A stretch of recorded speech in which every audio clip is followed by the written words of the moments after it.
Good morning. It's time to wake up, y'all. You're listening to the Armchair Quarterback Show. We're here weekdays on CBS Radio, YouTube Live, 8 a.m. Eastern, 7 Central, 5 Pacific. The Armchair Quarterback Show, your first choice for Southern sports talk. Good morning, Mr. Sean O'Toole. Good morning. I don't know much, but history was made last night.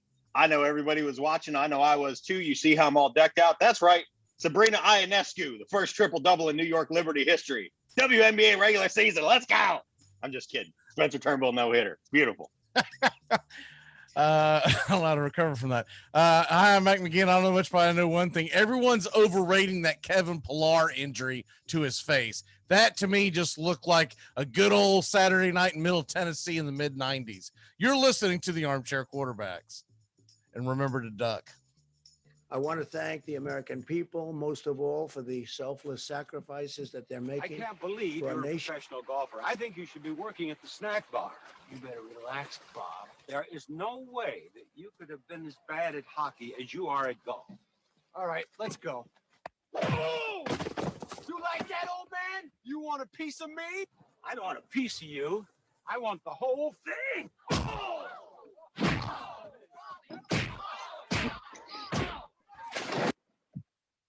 Now you're gonna get it, Bobby.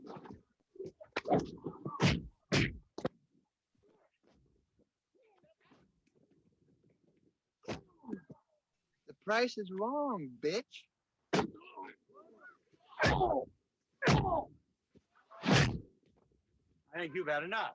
No? Now you've had enough, bitch. Armchair. Community Access Channel. He's the armchair quarterback. He's full of beer and he's full of snacks. The all-American man.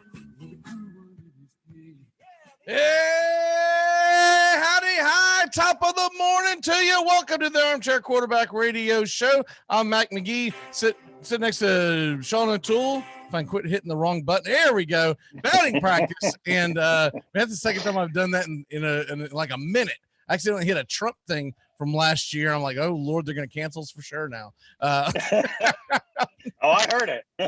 YouTube's already shut down the site. We're already getting notices. The Gestapo's about to kick in the door. Okay. Sean O'Toole, how the hell are you this morning, sir? Man, I'm fantastic. I know we're going to talk about Detroit in a minute. We'll get to it in Major League Baseball later. I felt horrible this morning. I didn't see a single pitch of it. I didn't see it till I woke up this morning. I had a horrible reaction to something Tuesday night and only slept, Monday night and only slept 1 hour. So I went to bed at like 8:15 last night, missed the entire no-hitter, woke up to like 19 notifications on my phone. But good for Spencer Turnbull, Alabama boy, Nashville native, lives in Nashville. I don't think a lot of people know that. Yep. Went to the University of Alabama. Really, really happy for him because he was one of our picks when we were still good. You know, he was in the 14 draft.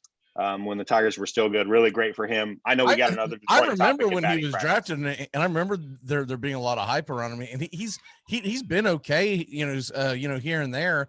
He's someone that you necessarily go after for fantasy purposes, but I do know I've streamed him from time to time, depending on the matchup. And nothing to take away from his accomplishment. That was great. It's cool to see the Tigers, do something like that last night. But man, I'm telling you right now, I'm getting numb to the no-hitter because it's got nothing to do with, the fact that it was a Tiger or something like that. I'm not trying to make some kind of joke. What I'm saying is there's 5 already, and these batters are they suck. Yeah, they're swinging for the moon. Like 225 is the new 300. It sucks. Really? They've got to figure it out because it makes a boring product.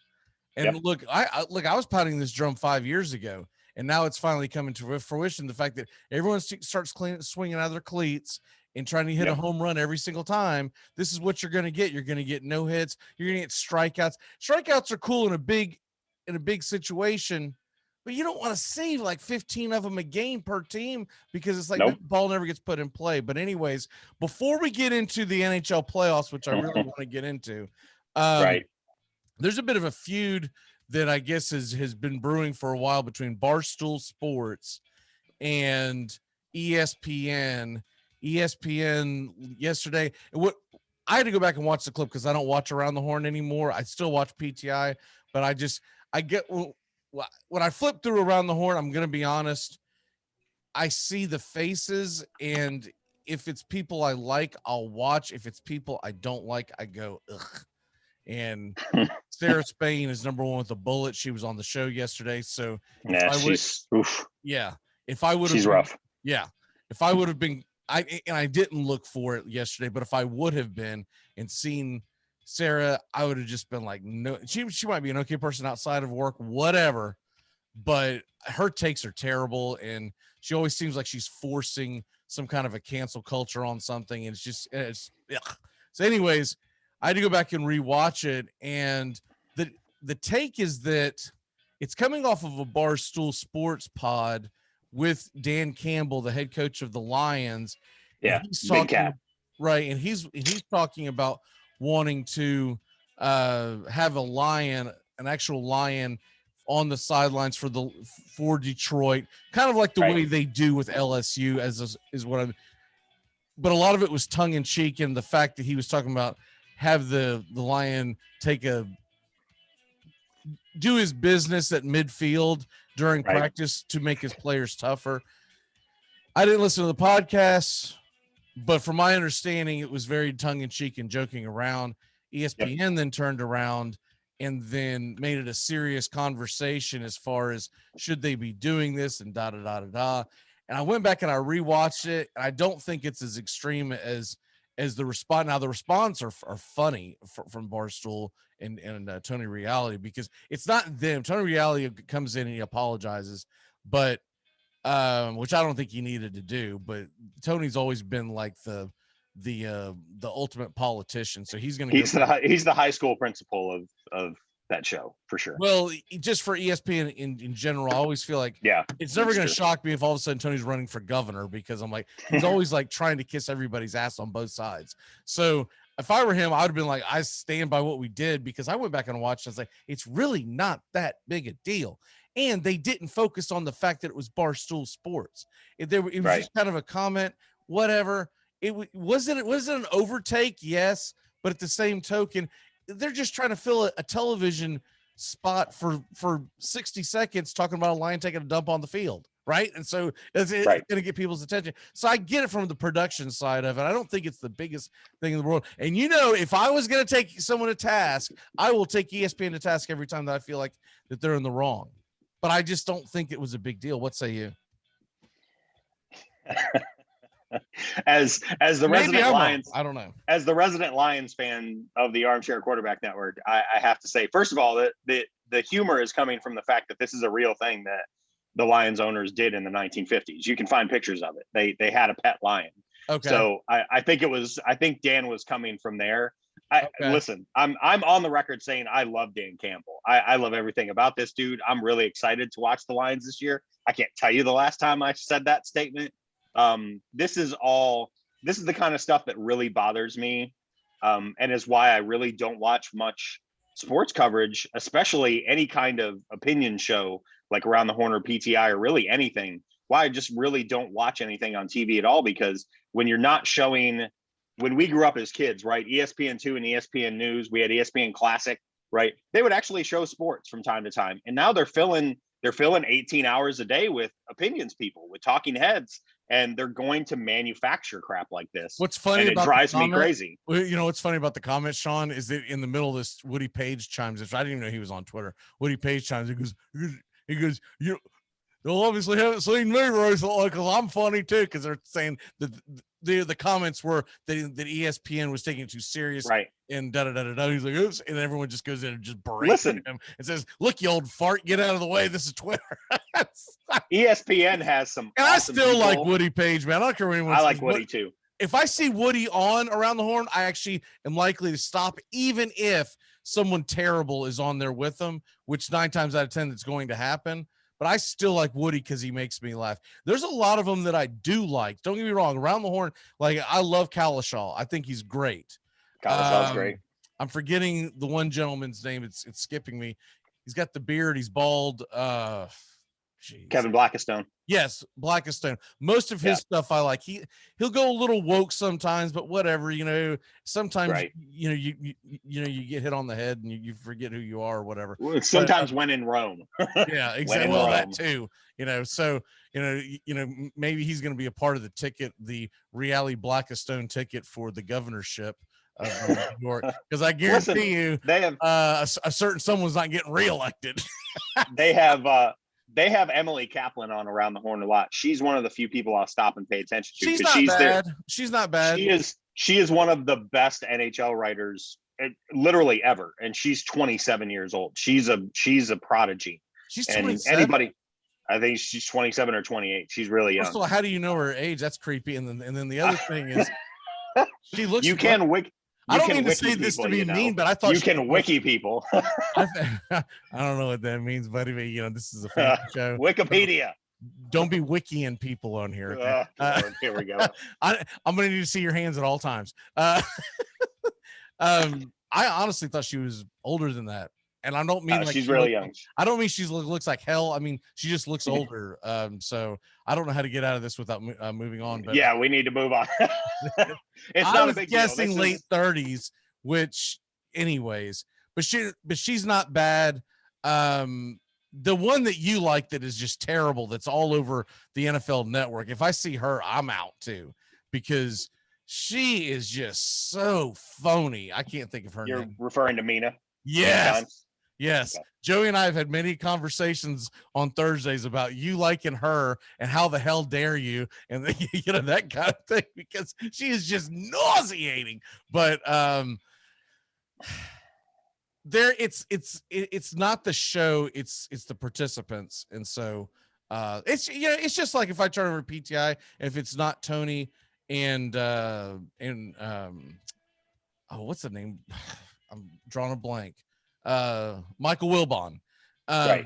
If it's not them together, then it's a crapshoot if I'm going to stay, because I have to see what the combo is and what are they going to talk about. Because 9 times out of 10, if Tony's not there, it's 47 topics about the NBA, right? And and I'm like, I'm out. Who cares? Well, that's also usually very indicative of who the subs are, because Frank Isola has been a sub a lot over the years, who has covered the Knicks for the New York Daily News forever. Yeah, so, but it's more got to do with Tony, because if Isola comes on with Tony, you don't see the same type of topics. It's because Wilbon is fully leaned into the NBA, and of course they just elected him to the Basketball Hall of Fame I don't know if it was I'm assuming it was writer's wing. Yeah, it was the writer's wing, but it could be from his broadcasting as well, because they were talking about it's about time, and they said something about aren't you already in already? And anyways, don't know about that part, but anyways, we'll move on. But my whole point is that I think it was a little overhyped, even though that show is just, it's rough with some of the people that they bring on, and you're like, it was. And Barstool, good back in the day. If you've listened to any Barstool at all, especially a plashy, bleh. Right. It's just manufactured. It's manufactured controversy. If you listen to any Barstool podcast at all, they're very tongue in cheek. Ryan Whitney's Spit and Chicklets, brand is basically making fun of the fact that he was kind of like a nobody in the NHL, and he brings people on and they make fun of stuff. That's Barstool's brand. So I don't understand where this is coming from. Enough of your Barstool, infomercial. Let's move on. The NHL playoffs last night. Did you get a chance to catch much of it? I watched the Tampa game, and I watched the Islanders lose to the Islanders. Boy, it's tough in Islandersville with the goaltending situation. We'll kind of skip that, because Tampa Bay, Florida is really, I really want that series to go 7 games. I was afraid it wouldn't, and I actually took Tampa in 5 in my bracket, just because, I mean, they have just so many weapons. It's obscene. And with Florida not having Ekblad, it's just a huge disadvantage for them. Now, I will say they've been up to the task in the first 2 games. They've hit hard. They've back-checked really well. I just don't know where they're going to get the goals from. And I've not been a big believer in Bobrovsky for a very long time. I mean, he got that contract off the back of a contract year in Columbus. the rest of his career, he's basically been a league average or slightly above average goalie. But he got a huge deal from them off one playoff run with Columbus when they famously swept Tampa Bay in the first round. I just don't see it. I hope they take it deeper because, man, those fans at BB&T Arena, I mean, that's the kind of stuff that gets people into hockey if they're not already hockey fans. What I saw of it was that Drieger is a pretty damn good goaltender, but you can only take so many shots. It was an onslaught and so much pressure. Eventually one's going to sneak through. So I'm not going to say that Florida's out of it. It's 2-0 going back to Tampa. We've seen crazier things happen with hockey because it's such a low scoring sport. It really just comes down to if I really think from what I've been watching of it, if Florida can get the lead and not have to chase, then we're talking about a totally different story. But if they are constantly having to chase, it opens up, makes them more vulnerable on the defensive side, and that's where Tampa's going to just attack. The Islanders game, the Islanders are tied, and in any way you look at it, they gave up the first two. The first goal the second goal of the game was a garbage goal. Okay, Luke, yeah. 9 times out of 10, that thing does not go through. So I'm encouraged by the Islanders being 1-1 heading back to New York. They'll have the crowd rocking. They've already talked about how they're going to do the fans. They should have a decent size fans allowed in there. It may not be the capacity you're seeing at Florida, but they've already gone over it. And essentially what they're going to do is they're going to leave it up to individual stadiums, and they're going to have COVID area, vaccine area, COVID. Everyone with COVID, go sit over there. Vaccine area, and then the non-vaccinated area. And so I would think you're going to be a little around half capacity, maybe a little more. But I think what they'll try to do is they'll try to put the vaccine in front of the ice so it looks more packed, right? Right. Or where the camera is. So that's what Carolina's done so far. The Carolina experience on television looks awesome. So, if we can get that, the Canadiens, it was a big announcement yesterday. The Montreal Canadiens said they're going to allow fans at their game starting on the 29th, which, they might not make it much further. December? No, 29th of May. They may not make it much further than that because the Maple Leafs might wash them in 4, but so they may only get to see 2 games, but it's a start. I'm not gonna criticize any. Has there been any update, Sean, on what they're going to do about when you finally get them out of their bracket where the Canadian teams are? They going to be able to go travel? What the hell are they going to do? Just reading between the lines of what I've heard from Bill Daly, and Bill Daly's the person that I listen to a lot. He goes on a lot of NHL podcasts. I will say, for all of Bettman's flaws, his lieutenant, Bill Daly, who's the assistant commissioner, basically, or the lieutenant governor of the NHL, he does do a lot of media. Just reading between the lines of what he said, he's been hinting at the fact that it's probably going to be a new cigarettes. What? It's probably going to be a neutral site. My guess would be in one of the Dakotas, or they'll ask the Minnesota Wild if they can use their rink as the neutral site for the Canadian. So in other words, okay, but they come over into the United States. Is there going to be like some kind of waiting period where they have to? No. Okay. Nope. That was my biggest concern. Because they've been negotiating with the Canadian government, trying to get the Canadian government to let the U.S. teams come back and forth, and they're just not having it. So it's going to be a neutral site, I think, for the Canadian team home games when we get there. For all the joking that we do on here, that's a draconian shutdown right there. I mean, the Canadian government, I mean, in Ontario especially, it's pretty bad. That's what you get when you get socialism, at its finest. I've seen videos where people are taking videos of themselves because they're shut down, they can't do anything, and yet across the waters of the United States, and they're like, should we just swim for it, kind of thing. They're not extremism in all forms is dangerous. Yeah, to everybody. It's funny, we're all worried about the COVID coming in from the southern border, and building the wall in Texas. The irony would be, have some kind of a spill coming in from Canada because people are trying to swim for it. And I screw it, I can make it to Maine. Let's go. All right. just get people caught up real quick. The Wild lost last night to the Vegas Knights. That game was 3-1, late as hell. Neither one of us watched it, but I definitely did not. But the series is tied. We get another goofy ass regular season game today of Vancouver and Calgary. Last one. It's the last one. Great. Last game of the season. Everyone's like, wait a minute. I thought we were in game 3 of the playoffs. Game 3 tonight, 6:30. You get Washington at Boston. The Preds are at the Canes. They're down 1-0. And Winnipeg and Edmonton at 9:00 tonight. Real quick on the Preds and Canes, and then we've got to do our picks. I was encouraged by how Nashville played the first couple of periods. Then the dam kind of broke, and it was all over right. crying. Do you give them any shot in taking this series past 5 games? I really don't. Dom Luszczyszyn, who writes for The Athletic, is one of my favorite hockey analytics guys, and he has a progression model and a projection model. And this was actually his second highest likelihood of series to be a 4-game sweep, right behind Toronto over Montreal.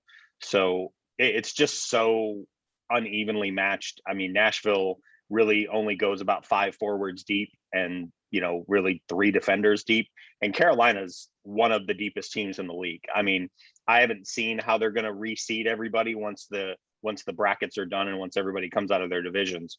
But if we get a Carolina-Colorado matchup at any point, I mean, Katie bar the door. That would be one of the most amazing matchups of all.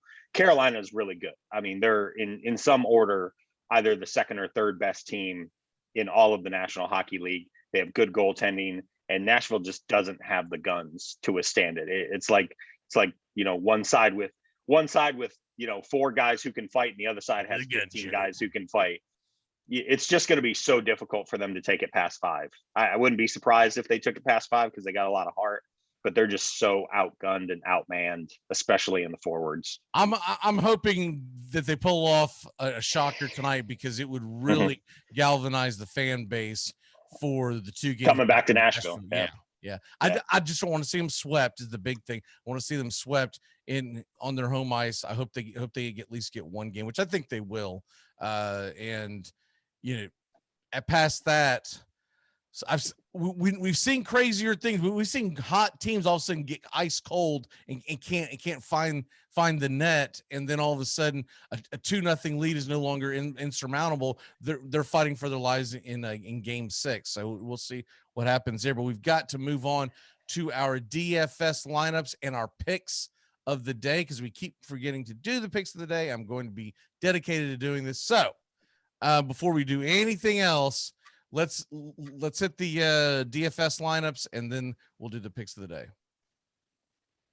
Alrighty. So for DFS, I'm going to give everybody a couple of names really quick based on some matchups today.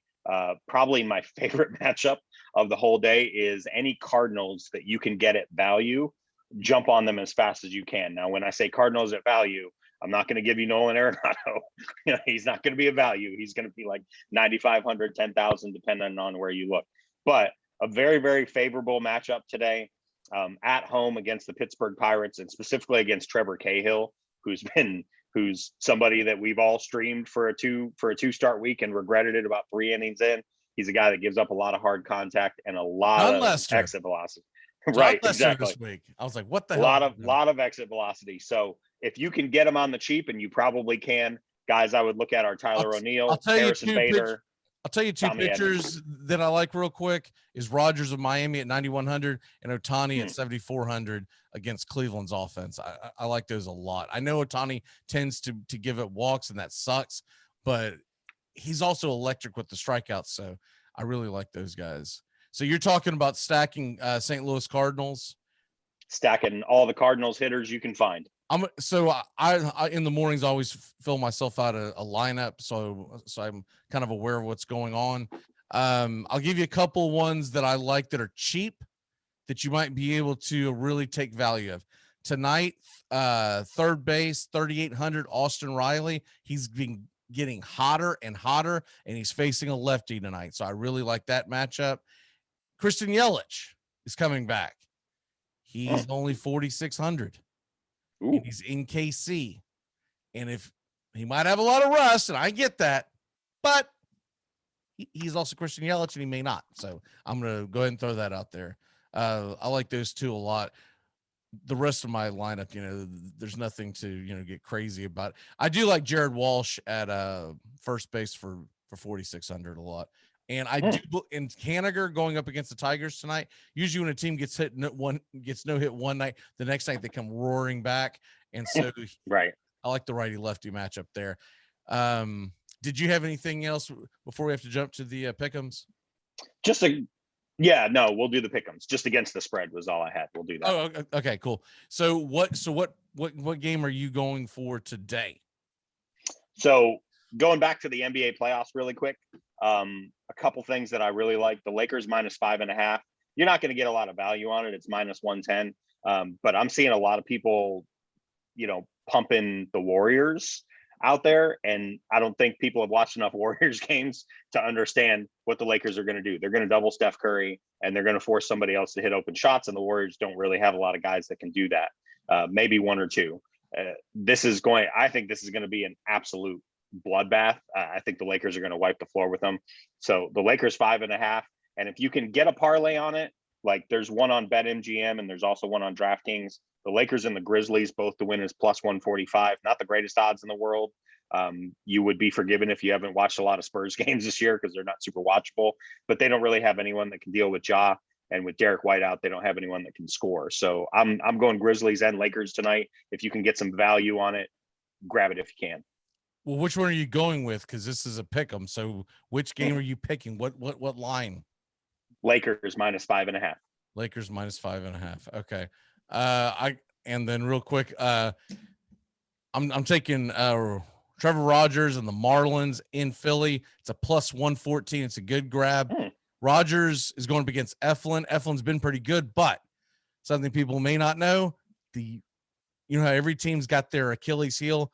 The Phillies have a really hard time with the Marlins.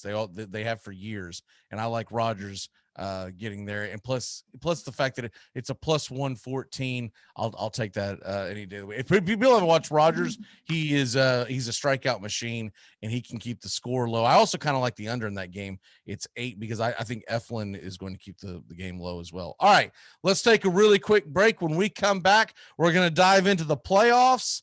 In the NBA, it's essentially began, and a ridiculous thing that is going on in Major League Baseball with the unwritten rules that I'm normally in favor of. This one is dumb. We'll be back in a flash on the Armchair Quarterbacks. This time I'm going to kick that football clear to the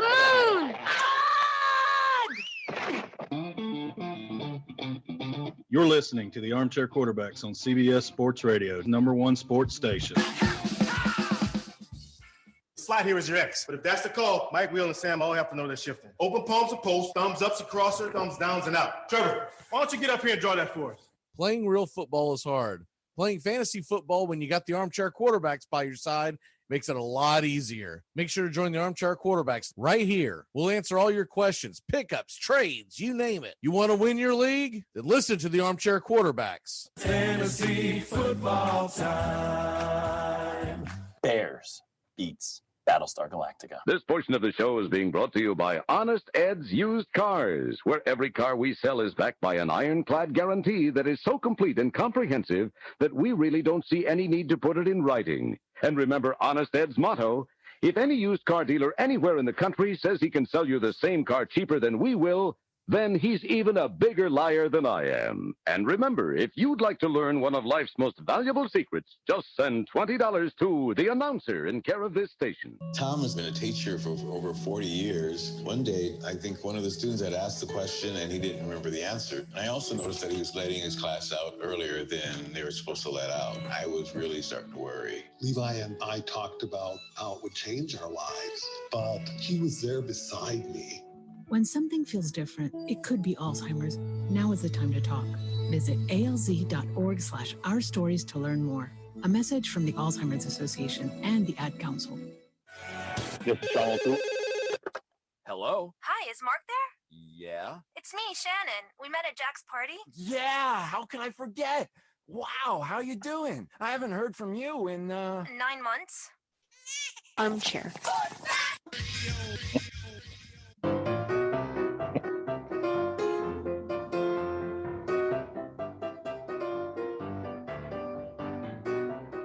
Good morning. Welcome back here to Armchair Quarterbacks Radio. So that clip you just heard, right before that, you heard Sean's voice, and I cut it. It's because it's the old time, and I just realized that is not the right commercial. So I've edited it, but I didn't want to go, hey, you're listening to Drive Time, 8 a.m. to. So, anyways, Sean, we have got a stupid thing going on in baseball. We're going to lead off with this. I know where you're going. Normally, I am big time a fan of the unwritten rules. The problem is they're starting to make them up. And there's like 4,800 now, and they're starting to make it up. And I've watched baseball my entire life. I am the biggest baseball fan I've ever known. I will take it over as much as I love college football, as much as I love the NFL. What people don't know about me until I started doing the shows, that I actually love baseball more. It's my first and last passion. It's probably would be slapped on my tombstone. Loved baseball and his wife too. Like in parentheses. But when you start talking about these unwritten rules, and so here's the situation. A couple of nights ago, White Sox Twins, La Tortuga was pitching with a 15-4 lead or 14-4, whatever the hell the score was. It was a blowout late in the game. He was down 15-4. But right. Yeah, you're right. And they were getting murdered. So they put a position player in, which he's done this a couple times this year. Yep. And he has a 3-0 pitch to Mercedes for the White Sox, who is scorching fire right now. This guy's never really had a big contract, so what the hell do you think he's trying to do? He's trying to pad stats. Yep. And a 3-0 ephus pitch that was just basically, it was a balloon that came in, and Tortuga took it in, put it into the night sky. Okay. He goes around the bases. The idiot broadcaster for the Twins, I'm forgetting his name, the color commentator. He's an ex-baseball player. I always turn them off. They're horrible. And he starts complaining and saying, I don't like it. It's 3-0 count. You're going to get the same pitch the next, blah, blah, blah. Okay.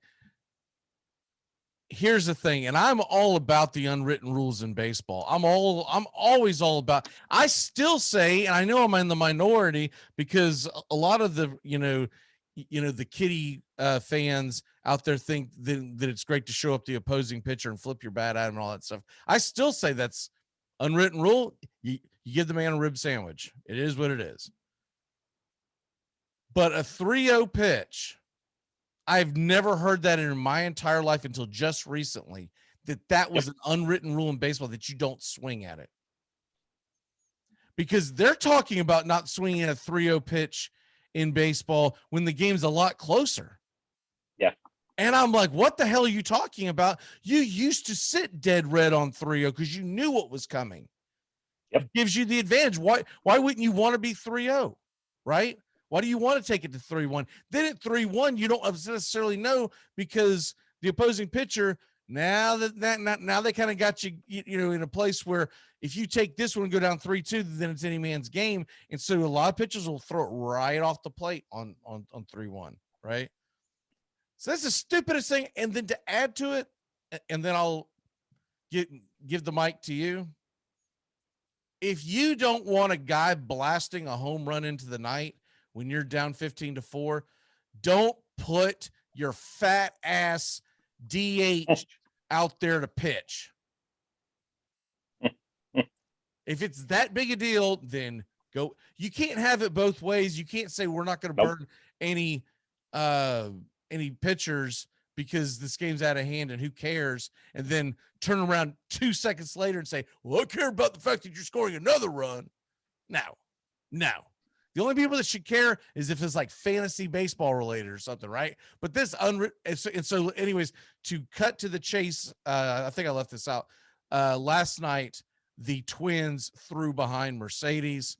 Kid's name was Duffy. Was ejected. Baldelli, the manager, was also ejected. and they're all up in arms about it.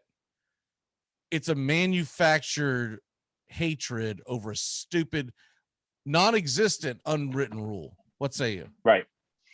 Yeah, the gasoline on the fire for people who follow the league, and especially for White Sox fans, is that their manager, 746-year-old Tony La Russa, said, Mercedes would be punished in-house after it happened before the game. And then last night said he didn't have a problem with the Twins throwing behind him. This is just dumb. I mean, we went through this. I don't remember if it was last year or the year before when Tatis hit a 3-0 grand slam off the Rangers, I think it was. And everybody was open arms about unwritten rules. This is the same pearl clutching, as much as I love Keith Law is one of those guys who's always, defending cancel kids and all of this, getting up in arms and everything. You said that Keith Law, he was a writer for ESPN. He writes for The Athletic. He's covered the league for like 30 years. You said the thing that I was going to say. So you made a very salient point. You can't have it both ways. If Freeman had taken Rizzo yard, 2 weeks ago or 3 weeks ago on Sunday Night Baseball, instead of Rizzo striking him out, we wouldn't be having this conversation, because those are two franchises that just don't subject themselves to this kind of yuckity yuck. And you got the Twins who are having, just a cataclysmic, awful, depressing season where they're staring up at the Tigers, and are just awful. And you've got the White Sox who are in first place, who are one of the best stories in baseball, who can't stop, getting quotes from their geriatric manager that their idiot billionaire 80-year-old owner never should have hired in the first place. He shouldn't have fired Rick Hahn, because Rick Hahn didn't do a bad job. So he just hired his buddy. So this is same thing. This is all manufactured outrage. And I don't see it unless they win the World Series. I really wonder if La Russa will make it out of this year, because the Reinsdorf family is just eating rocks from the media in Chicago every single day about this guy because he says something stupid. So I don't have a problem with Mercedes hitting the pitch. What is your issue with La Russa? He didn't do anything wrong. This is Baldelli's. You don't think La Russa should have stood up for his player and not thrown more gasoline on the fire? Because he was in media Zooms Monday night and yesterday saying La Russa's 1,000% right. If you look at the pitch, it was like 7 feet behind he was never going to hit him. It was like, it was just a warning shot. And that's what he was saying, is I don't have an issue with it. Because I think it would be a much different issue, Sean, if it was like a blam to the head like Pilar got the other, which by the way was not intentionally, for people who not at all. Jacob Webb has no watched control. The game, right? Well, for people who didn't watch the game, it wasn't that far off the play. Anyways, pointless to bring that up. But he's 1,000% right. The ball was like 7-8 feet off the plate behind the hitter, and he's saying I don't have it, because when he's saying I don't have an issue, he's basically saying we're not going to come back after him. And if you are going to come back after them, you're not going to tell the media you're going to come back after them. That's just the way you do things. I have more of an issue. Russa's 1,000% right. And the whole thing about people want to throw La Russa under the bus about knowing the run rule, 99% of baseball fans did not know that rule until it became a national news story. I guarantee you. Because we didn't have that rule last year because we had no pitchers hitting. So that's just, I mean, I think he's being cancel cultured because of his age, and I think that's wrong as hell, to be honest with you. So I'm pulling for La Russa because of that. I think it's ridiculous that these millennials and Gen Zs and whatever you want to call them, that they want to cancel culture an old guy. Oh, you can't hire the old white guy to run the Chicago White Sox, which, by the way, when La Russa was growing up, an Italian American, he was discriminated against, but all of a sudden he's the old white fart, right? So I just think the whole thing's asinine. But I'm referring more to his comments Monday night to the media, where he said he had a problem with Mercedes swinging at the 3-0 pitch. I'm referring to that more. I guess, but I still think this comes down to, would someone if I wish someone could go back and show me where this was a unwritten rule 20 years ago, because do you remember it? I guess that's my point. This has never been an unwritten rule. This is in the last 2 or 3 years. I thought maybe this is in the last 2 or 3 years. Okay, that's why I thought this was something that I just did not ever see. I'm like, all the years that I played, all the years that I watched, I don't ever remember saying, don't swing 3-0. The term in Little League when I was a kid, when you and I were growing up playing baseball, was if you were 3-0, was dead red. There's a term that's 50 years old that specifically applies to this issue. He's sitting dead red. Right. That's the unwritten rule is if you're 3-0 and you get a batting practice fastball, put it in the bleachers. Right. That's the rule. The biggest unwritten rule is if you have a 3-0 pitch and you swing at it, it better be down the middle. You better not be reaching for it. Right. That's fair. It's such a stupid thing and I think it's been manufactured possibly by ESPN because they're the only ones I remember bringing this up I say a long time ago, several months ago, because Sean, I'm with you. I don't remember this being a thing. And when they bring it up on MLB Network and they have ex-players talking about it, they're all like, what? What are you talking about? I'm like, okay. Yeah, they asked D-Row about it. And D-Row was like, dude, if I was 3-0, I was salivating because I knew I was getting cheese. It's so hard to get a base hit in Major League Baseball, and you get the advantage of having a 3-0 pitch. God. This is being generated by two things. A, this is a 3 true outcomes problem, right? Because a walk is valuable, right? A walk is more valuable than an out. So a lot of guys in the last 5 to 7 years have been trained to take that 3-0 pitch, no matter where it is. Whereas some other dudes, are like, if I get something to swack, I'm going to whack it. It's gone. That's their mindset. And then what we said in batting practice, we have so many hours a day now of talking heads that they have to manufacture media. And this is a manufactured media story. It needs to go away. I'm tired of it. Stop it. Yeah. It's pathetic. By the way, we won't have time to get into it this week, but real quick take. Is Ben Wallace a Hall of Famer in your book since you're a Pistons fan? Yes, because we would have to have a bigger conversation about who's in the Basketball Hall of Fame. There are guys in the basketball. They just put everybody in the Basketball Hall of Fame. I know, but what I'm saying is the Basketball Hall of Fame is a joke, is it not? Yes. And okay. He was the best defensive player in the league for 6 solid years. And he was the best player on a championship team that went to 4 Eastern Conference Finals. Well, he wasn't the best player on that team because you had Billups, you had Prince. I mean, he was the most important player because Prince, the way the game was played was much better player than him, and he won't be going to the Hall of Fame because he didn't sustain. Or maybe he is in the Hall of Fame. I totally give up on the Basketball Hall of Fame. I guess Basketball Hall of Fame is just like put everybody in who is. If I'm Michael Jordan, I'm pissed off that the Basketball Hall of Fame is so.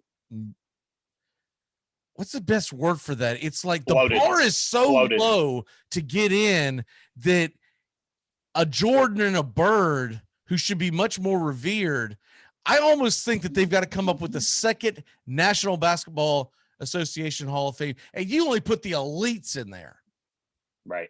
And maybe they'll never stray from that, but someone needs to.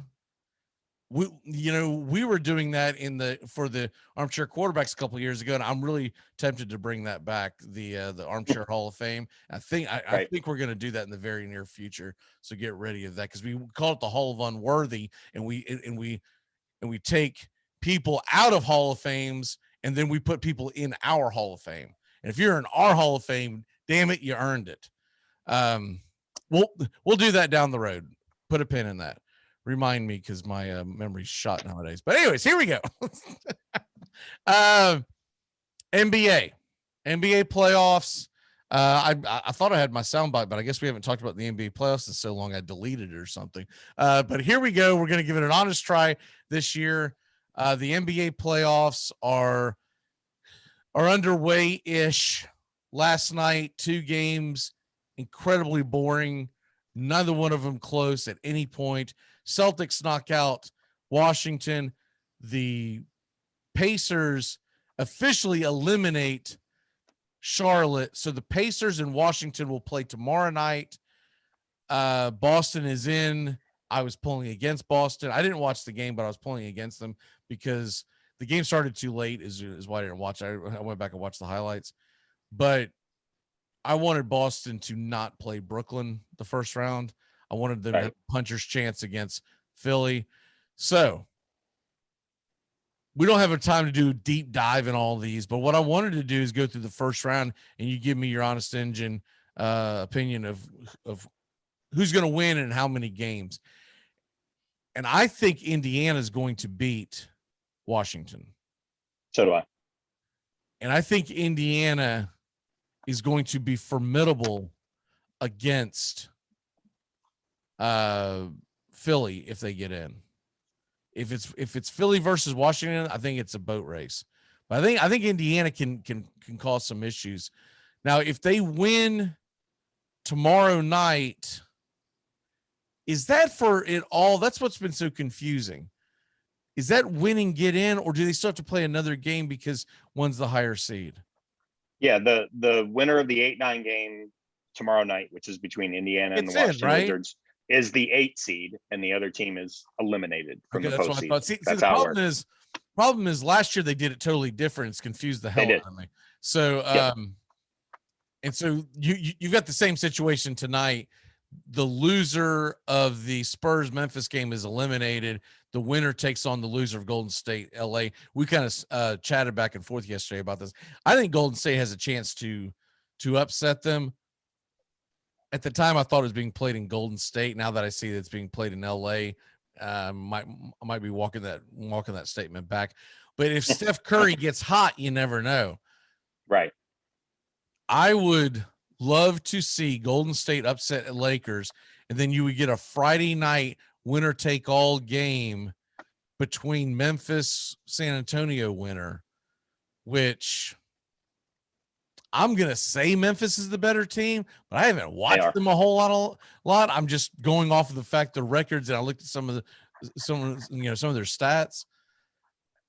Would you give the winner of that game any kind of a puncher's chance if the Lakers happened to be sitting there Friday night with the winner take all? So I would give Memphis a much better chance against the Lakers. Having said that, no, I don't think they can win than I would against Golden State, because they don't have the scoring to keep up with Golden State. If you want a good prop bet tonight, Steph Curry over 10 threes made is a good one, because he might shoot 25. That's going to be an interesting game tonight. I think what we're going to get is Lakers in the 7 and Warriors in the 8. Memphis is a more capable team than San Antonio. San Antonio's drawn dead. I mean, they were trying to get out of playing this game, and the New Orleans Pelicans just couldn't win any games down the stretch. So, I've seen a lot of the Grizzlies because obviously they're shown locally. John Morant's great. Jaren Jackson Jr. is great. They've got some nice pieces, but they're still a couple years away from being a couple years away. So I think Lakers 7, Warriors 8 is what we'll end up with. All right, so let's say that happens, and we'll move on, and we're going to hit the first round of the NBA playoffs. By the way, if I'm doing this, I don't know if I want to win tonight's game between Golden State, because I don't know if I want the Suns. Yeah, that's tough. I mean, when you look at this, the Suns and Lakers have a fairly recent and very interesting NBA playoffs history. All the stuff with the Nash teams kept running into Kobe and losing, and Kobe and Powell.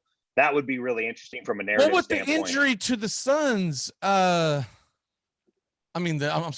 Jazz. I just think the Suns are more dangerous. It could be. Lakers at Suns. That could be fun. That could be a lot of fun. The Suns had a great regular season. Monty Williams was named Coach of the Year yesterday. Very well deserved. A highly regarded NBA head coach in the league. I just, nobody on that team's really done it. Nobody's really proved anything. Like Chris Paul's been in the playoffs, but he's always come up short. I'll tell you what. Booker and Ayton are young. I've totally done a 180 on Chris Paul. Chris Paul to me is not. I mean, not only is he an obvious Hall of Famer if we're going to put Ben Wallace in, all-time great.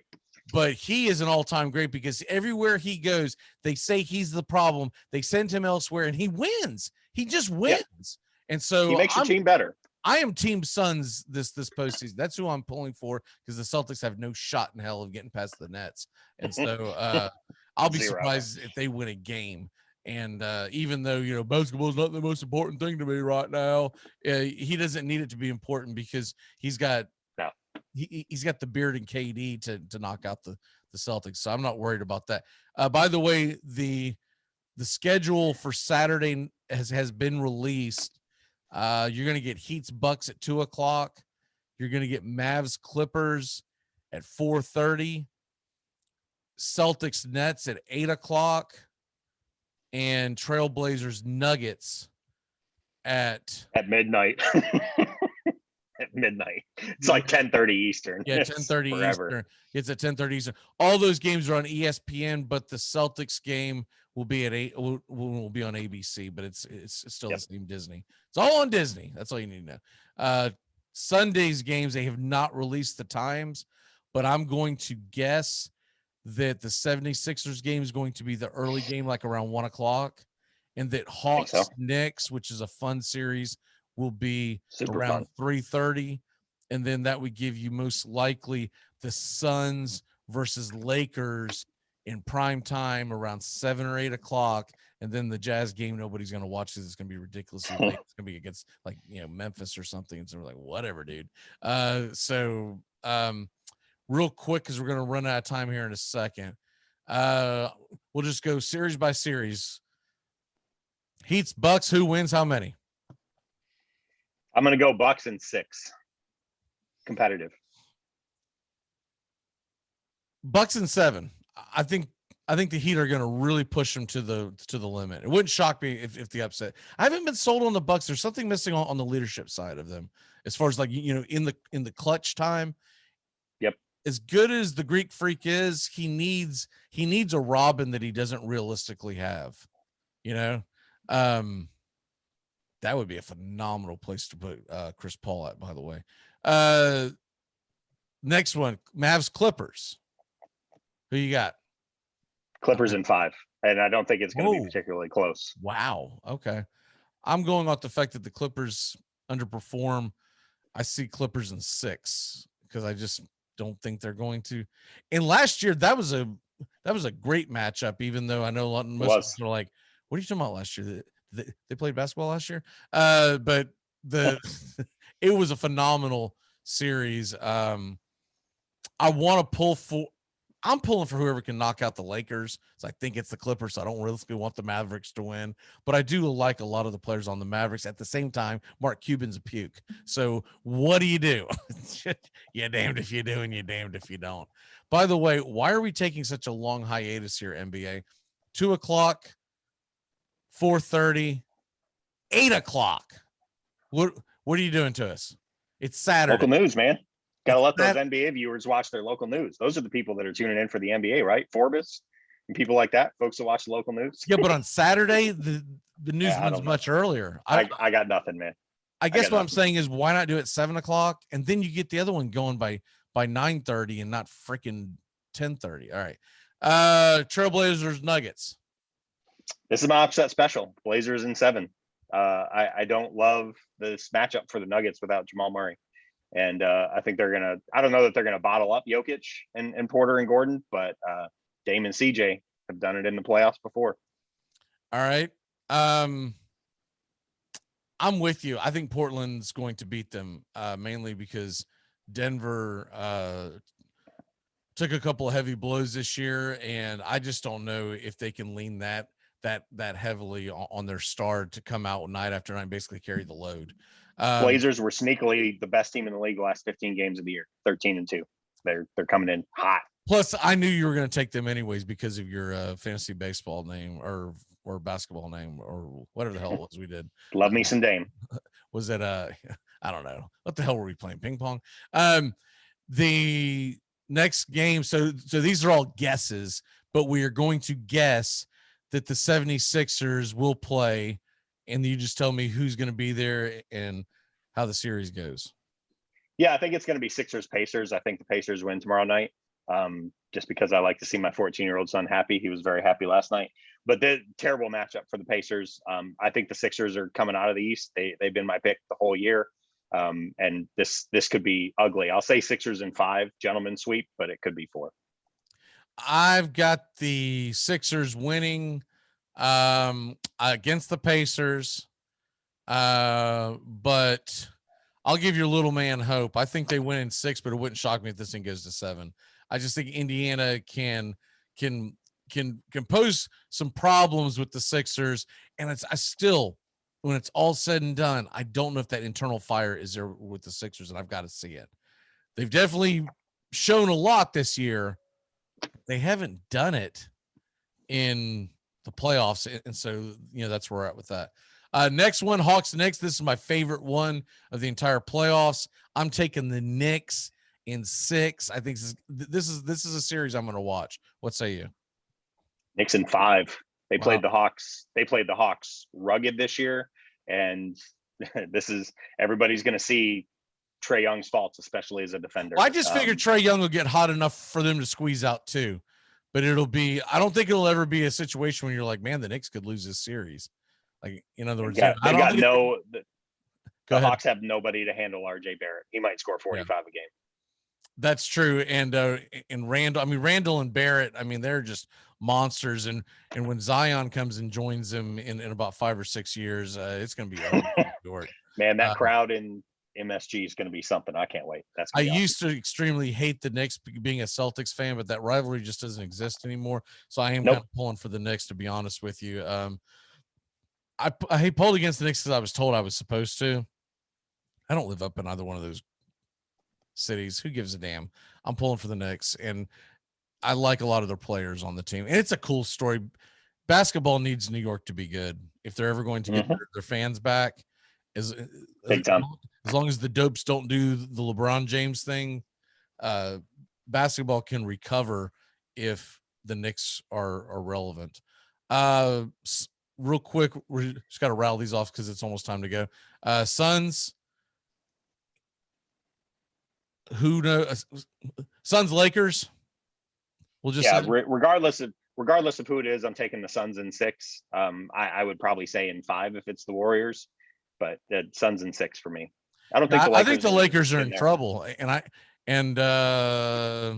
don't think that's even can be understated. I think they're in trouble. I think the Suns are going to run them out of the building. And then any chance that the Jazz get knocked off? 0. Zip. Win in 4. We didn't cover Nets Celtics, but that one too. Nets in 4. Celtics are in. Oh yeah, because sorry, I got sidetracked. 1, 2, 3 Cancun on the Celtics. They're out. Yeah, they might get 1 W because the Nets fall asleep in game 3 or 4, but. I can see them winning 1 game on their home court, but losing Brown pretty much sunk them in any chance Boston had to really go through. You can't rely on Tatum because every time the game's on the line, he's shooting from half court instead of driving the damn paint. Be a man. All right, it's time to turn back time and get out of here on another great edition of the Armchair Quarterbacks Radio Show. What the hell is that? Sorry. This app gets stuck and it just freezes on you. You hit a button. All right, turn back time. By the way, that Hall of Unworthy, I kind of like the idea of bringing that back next week. So plan on that, and I'll get with you off air on the details on how we do that. I have to also dig up our old Hall of Fame we already put guys into. Basically, for people who didn't see that, it was guys that are not in the Hall of Fame that we put in our Hall of Fame that deserve to be in there. So, for instance, I know Dale Murphy was put in our Hall of Fame.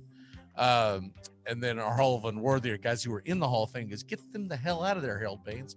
Okay. On this date in 1984, Mr. Wayne Gretzky, the great one, scores twice as the Edmonton Oilers beat the Islanders 5-2, win the series in the Oilers' first ever Stanley Cup title. And on this date in baseball history in 2004, Julio Franco becomes the oldest Major League Baseball player to hit a pinch hit home run.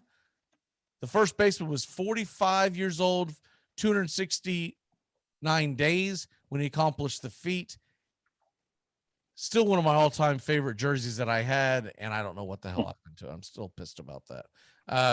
Birthdays. It's your birthday today. What does that mean? Fit 54. No, yeah, 54. Happy 54th birthday to Mr. John Freeze. Remember him? Yes, I do. Quarterback for the Chargers from 1993. Also played for the Redskins. What I remember him from was the Seattle Seahawks. He was there 95 to 98. And I guess at some point he was backing up the freaking Patriots. So there you go. 99 to 2000. And so he just missed a damn ring by 1 year. So there you have that. He did win the Walter Payton Man of the Year Award 1989 and was the Big Sky Offensive MVP from 87 to 89, won it 3 years in a row. How about that? All right. And Turk Wendell, he's 54 this year. Or yeah, today. Turk Wendell, do you remember him? Very well. Very underrated reliever, I thought. Pitched for the Cubs, Mets, Phillies, and then finished out with the Rockies. That must have been brutal at the end of your career, going out there and pitching for the Rockies as a reliever in 2004 for there was a humidor. But, extremely underrated when I look at his stats. He had a 3.93 ERA. I'm surprised someone didn't keep him in the league a little longer. I'm wondering if like injury or something ended him, but happy birthday to those gentlemen. Sean, what is your walk-off for the day, sir? My walk-off is a congratulatory welcome to NHL broadcasting for Miss Leah Hextall. If you haven't looked her up, she's a cousin of Ron Hextall, who was with the Flyers. That name may be familiar.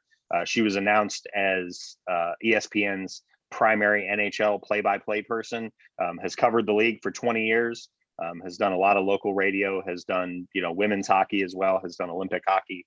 Very, very well-deserved promotion to the big leagues, and has a wonderful hockey voice, has a wonderful cadence, and I'll look forward to hearing her as opposed to Kenny Albert, who's gotten the names of the goaltenders wrong about 19 times in the Lightning Panthers series so far.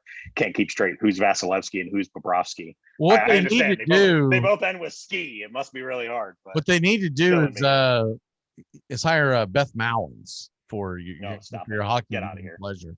Do your walk-offs. Knock it off. Can you imagine Mallins' voice with hockey names? No, I really don't want to.